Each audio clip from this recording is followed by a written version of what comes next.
عفان رضي الله تعالى عنه دعا بأناء فأفرغ على كفيه 3 مرار فغسلهما ثم أدخل بيمينه في الإناء فمضمض واستنصر ثم غسل وجهه ثلاثا ويديه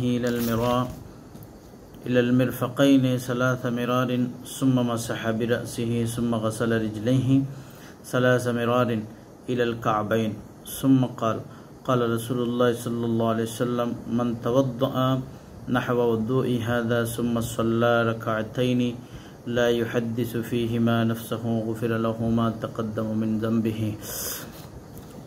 উসমান ইবনে আফফান রাদিয়াল্লাহু তাআলা আনহু ওযু করলেন।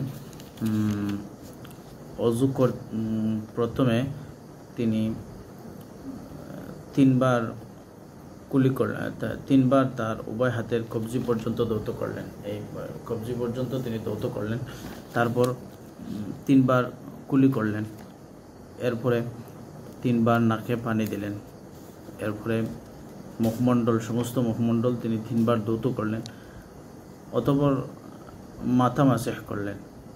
তারপর মাথা মাসেহ করার পর তিনি তার পা টাকনো পর্যন্ত, উভয় পা টাকনো পর্যন্ত তিনি দৌত করলেন।